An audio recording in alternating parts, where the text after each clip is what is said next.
were trying to give them a livelihood. They were trying to give them a job. And please remember, they are not Pentecostal. They are mainstream Catholics. ഇവര് മതപരിവർത്തനത്തിനെല്ലാം വന്നിരിക്കുന്നത് അവര് ട്രാഫിക്കിങ്ങിന്റെ ഒരു organisation അല്ല. അങ്ങനത്തെ ചില പെന്റക്കോസ്റ്റലോ ചില churches ഉണ്ടാവും, ആയിരിക്കും. അതിനെക്കുറിച്ച് ഞാനൊന്നും പറയുന്നില്ല. ഈ സാധാരണ മനുഷ്യത്വ രഹിതമായി സമൂഹത്തിൽ എന്തൊക്കെ വിഷയങ്ങൾ, ഏത് ജാതി മതസ്ഥരുമായി ബന്ധപ്പെട്ട വിഷയം വന്നാലും പെന്തക്കോസ്ത് സമൂഹത്തിലുള്ള വക്താക്കൾ പ്രതികരിക്കാറുണ്ട്, പക്ഷപാതം കാണിക്കാറില്ല. പക്ഷേ പിന്നെ ഖേദമെന്ന് പറയട്ടെ എന്ന് പറയുന്നില്ല, തമാശ എന്ന് പറയട്ടെ, ഈ മുഖ്യധാര എപ്പിസ്കോപ്പൽ ചർച്ചിൽ ഉള്ളവരൊക്കെ എന്തെങ്കിലും അവരുടെ വിഷയം വരുമ്പോൾ ഞങ്ങളല്ല, അത് പെന്തക്കോസ്തുകാരാണ്. ഇപ്പോൾ ഇവിടെ രാഹുൽ ഈശ്വർ, പിന്നെ ചന്ദ്രശേഖർ, ഇവരൊക്കെ എല്ലാം അത് പെന്തക്കോസ്ത് എന്നൊരു പദം. ഞാൻ ആരൊക്കെയാണ് നീയൊക്കെ പേടിപ്പിക്കുന്നത്? എനിക്കൊരു പിടിയിടുന്നില്ല.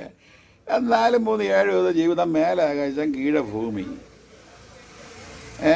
നിനക്ക് വിശ്വാസം നമുക്ക് വിശ്വാസം, നിനക്ക് 2 കൈ 4, ഇതൊക്കെ എല്ലാം എന്തൊരു പേടിപ്പിക്കുകയാണ്? ആരെ പേടിപ്പിക്കാതിരിക്കുന്നത്? ഇവിടെ ഈ പെന്തക്കോസ്ത് എന്ന ഈ ചെറിയൊരു കളിയാക്കൽ ഒരു ഗ്രൂപ്പുണ്ട്, ഹല്ലേലൂയ, ഈ ഗ്രൂപ്പ്. ഓക്കെ, കളിയാക്കിക്കൊള്ളൂ. ഇത് ഉരുവായി വന്ന തഴക്കം പഴക്കം വന്ന വഴിധാരകളൊക്കെ നോക്കിക്കഴിഞ്ഞാൽ ഈ പേടിച്ചും ഒളിച്ചും പാത്തും പോയവരല്ല, പറയേണ്ട സ്ഥലത്ത് പറയേണ്ട ലെവലിൽ പറഞ്ഞുകൊണ്ടിരിക്കുന്ന ഗ്രൂപ്പാണ്. അതിന് ഈ വാളോ ദണ്ടോ നിൻ്റെ കൈ ഊച്ചാലി ഭീഷണിയോ ഈ വിഷകലയുടെയൊക്കെ വിഷം ചീറ്റലുകളോ ഒന്നും അത് ഒരു പുല്ലുവില കൊടുത്തുകൊണ്ട് മുമ്പോട്ട് പോവുകയാണ്. മനസ്സിലായില്ലേ?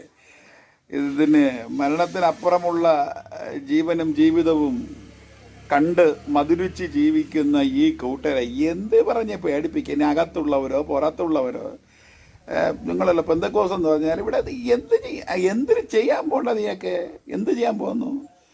ഓക്കെ, നീ പറയും പെന്തക്കോസ്തുകാരാണ്. പെന്തക്കോസ്തുകാർ തന്നെ പെന്തക്കോസ്തുകാരുടെ ഭരണഘടനയ്ക്ക് വിരോധമായിട്ട് ഇവിടെ ഒന്നും ചെയ്യുന്നില്ല. മതം വിശ്വസിക്കാം, ഏത് മതത്തിലും പ്രചരിപ്പിക്കാം. എന്നെയൊക്കെ കഴുത്തിന് തൂക്കിയെടുത്തിട്ട് പറയടാ ഹല്ലേലൂയ എന്ന് പറയുന്നുണ്ട്. ഈ ബൈബിളും ലഘുലേഖം കുത്തി ഇറക്കുന്നുണ്ട്. വേണമെങ്കിൽ വാങ്ങിക്കാം. നീയൊക്കെ വിദേശ രാജ്യങ്ങളിലൊക്കെ പോയിട്ട് ഹരേ രാമകൃഷ്ണയും മറിച്ചൊക്കെ പെടുന്നിട്ട് അവിടെയൊക്കെ പോയി സംസ്കാരങ്ങളൊക്കെ അങ്ങോട്ട് കൊടുത്ത് എത്രയോ അനുയായികൾ ഉണ്ടാക്കുന്നു. അമൃതാനന്ദമയുടെ അടുത്തൊക്കെ എത്രയോ ക്രിസ്ത്യൻ വിദേശ രാജ്യത്തോട് കടന്നു വരുന്നു. ആര് വിമർശിക്കുന്നു? അത് അവരുടെ സ്വാതന്ത്ര്യങ്ങൾ. അപ്പം നിനക്കൊക്കെ ഇപ്പം ഈ കുരു പൊട്ടേണ്ട കാരണം എന്താണ്ടേ? പിന്നെ നിങ്ങളുടെയൊക്കെ മതങ്ങളിലൊക്കെ മറ്റുള്ളവനെ കൊന്നു കഴിഞ്ഞാൽ വീരസ്വർഗം കിട്ടും എന്നുള്ള ആഹ്വാനം കൊടുത്ത് അതിനുവേണ്ടി കത്തിയും വാളും ഒക്കെ എടുത്ത് നീയൊക്കെ അകത്തും പുറത്തും പോരാടിക്കൊണ്ടിരിക്കുന്നു. ഇതിനകത്ത് ഒരു പച്ച മനുഷ്യനായി ഈ ഭൂമിയിൽ എങ്ങനെ ജീവിക്കാമെന്നുള്ള ഉപദേശം സമൂഹത്തിന് പറഞ്ഞു കൊടുത്തിരിക്കുന്നു. അതേ ഉള്ളൂ വ്യത്യാസം. ഈ ജാർഖണ്ഡ്, ഛത്തീസ്ഗഡ്, ഇവിടെയൊക്കെ എല്ലാം മിക്ക ഗ്രാമങ്ങളിലും വാഹനങ്ങൾ കടന്നു ചെന്ന് പോകേണ്ട ഇടമുണ്ടായിട്ടുണ്ട്. പാവപ്പെട്ട അവിടുത്തെ ഈ ഗോത്ര സഹോദരങ്ങളല്ല ഞങ്ങളെ കാണുമ്പോഴൊക്കെ ഈ പണ്ടൊക്കെ മനുസ്മൃതി തമ്പ്രാന്മാരുടെ കടികാന്മാരൊക്കെ എന്തോ അവരുടെ ഒരു അകൽച്ച. ഈ അകൽച്ചയിൽ ഇന്നും ഇന്ത്യയിലെ ജനം നിലനിൽക്കണം, അതിലേക്ക് മടങ്ങി വരാൻ വേണ്ടിയുള്ളത് അത്ര പാടിലാണ് ഇവിടെ നടക്കുന്നത്. മനസ്സിലായില്ലേ? മിഷണറിമാർ ഇവിടെ വന്ന് ഏകദേശം ഒരു വെളിച്ചം പിന്നെ ഇരുൾ മേഖലയിൽ നിന്നൊക്കെ ഇവിടെ വരുത്തി. സ്കൂളുകളും പള്ളിക്കൂടങ്ങളും അവിടെയൊക്കെ എല്ലാം നീയൊക്കെ പഠിച്ചിട്ടാണ് ഇവിടെ നീയൊക്കെ ഇപ്പോൾ എല്ലാം പിന്നെ തലയിടകൾ കാണിച്ചുകൊണ്ടിരിക്കുന്നത്. അതവിടെ ഇരിക്കട്ടെ. പക്ഷേ അവിടെയുള്ളവരൊക്കെ ഞങ്ങളെ കാണുമ്പോൾ കാലിൽ തൊട്ട് തൊഴുന്നു, അവരൊക്കെ എന്തോ ഒക്കെ നടക്കും. അപ്പോൾ ആ ഗോത്രവർഗത്തിൽ നിലനിൽക്കുന്നവർ ആ സംസ്കാരത്തിലും ആ അന്തരീക്ഷത്തിലും മറ്റുള്ളവരെ തമ്പ്രാൻ എന്ന ലെവലിൽ നിലനിന്നിരിക്കുക. അവർ നിങ്ങളും നമ്മളെപ്പോലെ സമചിത്തരും സമകാലികരും മനുഷ്യരാണ് എന്നുള്ള അന്തരീക്ഷത്തിലേക്ക് അവരെ ബോധവൽക്കരണം നടത്തുവാൻ, പഠിപ്പിക്കുവാൻ, പിന്നെ അവർക്കൊരു അക്ഷരം പറഞ്ഞു കൊടുക്കാൻ കടന്നു വരുന്നവരെ ഈയൊക്കെ തരത്തിൽ വേട്ടയാടുന്നത് വളരെ പുച്ഛമാണ്.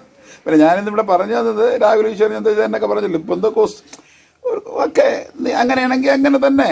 പക്ഷേ ഇവിടെ ഒരുത്തനെയും ഭരണഘടനയ്ക്ക് വിരോധമായിട്ട് പെന്തക്കോസ്തുകാരിവിടെ ഒന്നും ചെയ്യുന്നില്ല. ഭരണഘടന പറയുന്നത് പോലെ മതത്തിൽ വിശ്വസിക്കുന്നു, മതത്തെ മറ്റുള്ളവർക്ക് പ്രചരിപ്പിക്കുന്നു. അത് എല്ലാ മതങ്ങളും ചെയ്യുന്നു. പക്ഷേ നീയൊക്കെ ചെയ്യണം എങ്ങനെയാണ്? കൊന്ന് ഓരോരുത്തരെ വെട്ടിയും കുത്തിയും കൊന്നും വീരസ്വർഗത്തിലേക്ക് ഉണ്ടല്ലേ നീയൊക്കെ നയിച്ചുകൊണ്ടിരിക്കുന്നത്, കയ്യും കാലും വെട്ടിയൊക്കെ. അതേപോലെ വല്ലതും ചെയ്യുന്നുണ്ടോ? അതേപോലെ ഒന്നും ചെയ്യുന്നില്ലല്ലോ. പിന്നെ ക്രിസ്തീയ വിഭാഗത്തിലുള്ളവരോ രാഷ്ട്രീയക്കാരോ പിന്നെ സംഘികളോ കൊങ്കികളോ ഏത് തീവ്രവാദികളായിരുന്നാലും ഈ മാർഗത്തെ നിങ്ങൾ ഈ തരത്തിലൂടെയൊക്കെ ഒന്ന് തച്ചുടയ്ക്കാൻ നോക്കിക്കഴിഞ്ഞാൽ ഒന്നും നടക്കത്തില്ല. പിന്നെ നിങ്ങളുടെയൊക്കെ മാർഗങ്ങളൊക്കെ ഒന്ന് കരുത്തുള്ളതാക്കി തീർക്കുക. നിങ്ങളുടെ മാർഗങ്ങളിൽ നിങ്ങൾക്കുള്ള വിശ്വാസ്യത നഷ്ടപ്പെട്ടു പോകുമ്പോഴല്ലേ മറ്റുള്ളിടങ്ങളിലേക്ക് ചാക്കേറി പോകുന്ന ഓരോരുത്തരും. അങ്ങനെയാണെങ്കിൽ തന്നെയും അപ്പോൾ നിങ്ങളുടെ വിശ്വാസത്തിൻ്റെ ബലഹീനത അതിനെ തിരുത്താൻ തയ്യാറാകുക. മനസ്സിലായില്ലേ? അല്ലാതെ ഇങ്ങനെ കിടന്നുകൊണ്ട് കുരച്ചിട്ടൊന്നും ഒരു കാര്യവുമില്ല. ആ കുരച്ചിൽ നിന്നും ഈ പെന്തക്കോസ്ത് സമൂഹം ഒന്നും പേടിക്കുന്ന വിഷയമല്ല. പിന്നെ അടിയെന്ന് പറഞ്ഞാൽ കൊടുക്കാൻ വേണ്ടി മാത്രമുള്ളതല്ല, വാങ്ങിക്കാനുള്ളതുമാണ്. എല്ലാവരും എല്ലാ സമയത്തൊന്നും യേശുവെ സ്തോത്രം എന്ന് പറഞ്ഞ് ഇരിക്കണമെന്നില്ല. പിന്നെ ന്യൂനപക്ഷം എന്ന് പറയുന്നതിൽ അടിമ എന്നല്ല, ന്യൂനപക്ഷത്തിനകത്തും കരുത്തും ബലവും ശക്തിയും ആർജിക്കാണ്ടൊക്കെ അന്തരീക്ഷങ്ങളൊക്കെ അവരും നിങ്ങളെപ്പോലെ വാളും വടിവാളിൽ നിന്നല്ല അല്ലാതെയൊക്കെ ആത്മാവിലൊക്കെ കണ്ടെത്തിയവരൊക്കെ ഇതിനകത്തുണ്ട്. അതുകൊണ്ട് ഈ മൗനമായിരിക്കുക, നിശബ്ദരായിരിക്കുക, പ്രതികരിക്കാതിരിക്കുക എന്നത് കഴിവില്ലായ്മയുടെ ലക്ഷണമായി കരുതരുത്. പെന്തക്കോസ്താണ് എന്ന് എപ്പിസ്കോപ്പൽ ചർച്ചുകാർ പറഞ്ഞാലും സംഘപരിവാർ പറഞ്ഞാലും മറ്റ് തീവ്രവാദ ഗ്രൂപ്പുകളൊക്കെ പറഞ്ഞാലും രാഷ്ട്രീയക്കാർ പറഞ്ഞാലും എല്ലാ രാഷ്ട്രീയക്കാരന്മാർ പറഞ്ഞെന്ന് പറഞ്ഞാലും ആ ഭാരം ചുമലിലേക്കാൻ തയ്യാറാണ്. പിന്നെ നിയമം നിങ്ങൾ പറഞ്ഞില്ലേ, അവിടെയൊക്കെ നിയമങ്ങൾ അനുസരിച്ചാണ് ചെയ്യണമെന്ന്. എവിടെ ഇപ്പോഴത്തെ നിയമങ്ങൾ എന്തിനാണ്? നിയമത്തെ നടപ്പിലാക്കുന്നവർ വരെ തന്നെ നിങ്ങളുടെ കക്ഷത്തിരിക്കുമ്പോൾ നിങ്ങൾ ഉദ്ദേശിച്ച കാര്യങ്ങൾ നടക്കും. പിന്നെ എന്തിനു ചെയ്യാൻ ഇവിടെ കൂടിപ്പോയി 2-3 റിമാൻഡ് അകത്ത് കിടക്കും. അല്ലെങ്കിൽ അകത്ത് കിടന്നിട്ട് സ്റ്റാൻസ്വാമിയെ പോലെ കൊന്നുകളയും. അതേപോലെ ഗ്രാസ്റ്റേൺസിനെ പോലെയൊക്കെ ചുട്ടുകൊഞ്ഞു കളയും. അപ്പോൾ ഈ പറഞ്ഞിട്ടില്ലേ, കൊല്ലാൻ പറ്റും, തോൽപ്പിക്കാൻ പറ്റില്ലെന്ന്. ആ തോൽപ്പിക്കുക എന്നുള്ളത് ഒരുവൻ ആത്മാവുമായിട്ടുള്ള വിഷയമാണ്. അതിനെയൊക്കെ നീയൊക്കെ കണ്ടെത്തണമെങ്കിൽ നീ ഇങ്ങനെയൊക്കെ ഓലപ്പാമ്പ് കാണിച്ച് വിഷകലയും ഈ തരത്തിലൊക്കെ വേറെ ഒരുത്തി ഉണ്ടല്ലോ, ഒരുത്തി അവിടെ ഛത്തീസ്ഗഡിൽ കിടന്നിട്ട് വേല കാണിച്ചുകൊണ്ടിരിക്കുന്നത്. എവളൊക്കെ അത് മനസ്സിലാക്കണമെങ്കിൽ 100 ജന്മം ഇനി ഇരിക്കണം. മനസ്സിലായില്ലേ? കുറച്ച് ഓലപ്പാമ്പൊക്കെ അങ്ങോട്ടും ഇങ്ങോട്ടൊക്കെ കടത്തിക്കൊണ്ട് മാധ്യമ ശ്രദ്ധയിൽ കുറച്ച് കാര്യങ്ങളൊക്കെ ചെയ്യാൻ പറ്റുന്നതല്ലാതെ നിന്റെ ആത്മാവിലുള്ള ബോധ്യത്തെ തിരിച്ചറിവിനെയൊക്കെ തോൽപ്പിക്കാൻ നീയൊക്കെ ഇനി എത്ര ജന്മങ്ങൾ ജനിക്കണം? പെന്തക്കോസ് ഇവിടെ എന്ത് ചെയ്യാൻ പോകണം? നിങ്ങൾക്ക് എല്ലാം കൂടെ എല്ലാവരും കൂടെ നിങ്ങൾ അകത്തും പുറത്തുള്ളവരെല്ലാം കൂടെ ചേർന്നിട്ട് പെന്തക്കോസിൽ നിങ്ങൾക്ക് എന്ത് ചെയ്യാൻ പോകുന്നു? എന്ത് ചെയ്യാൻ പോകണമെന്ന് പറ. എന്തിനാണ് നിന്റെയൊക്കെ ഡയലോഗുകൾ, എന്തിനൊക്കെ ഭീഷണി, എന്തിനാണത്? ഒരു ചുക്കുമില്ല. മേലാകാശം കീഴഭൂമി 4-3-7 അത് ജീവിതം. മനസ്സിലായില്ലേ? വരുന്നിടത്ത് വെച്ച് കാണുക, അത്ര തന്നെ, വേറെ ഒന്നുമില്ല. അതുക്കും മേലെയുള്ള ജീവിതം ആത്മാവിൽ കണ്ടവൻ ഇങ്ങനെയൊക്കെ തന്നെ സംസാരിക്കും, ഇങ്ങനെയൊക്കെ തന്നെ പ്രതികരിക്കും. അങ്ങനെയുള്ള ഒരു ചെറിയൊരു കൂട്ടമുണ്ട്. ആ കൂട്ടത്തെ ചൊറിയാൻ നിൽക്കരുത്. ആ നിൽക്കുന്നത് നന്നായിരിക്കത്തില്ല എന്നുകൂടെ ഒന്ന് ഓർമ്മിപ്പിക്കുകയാണ്.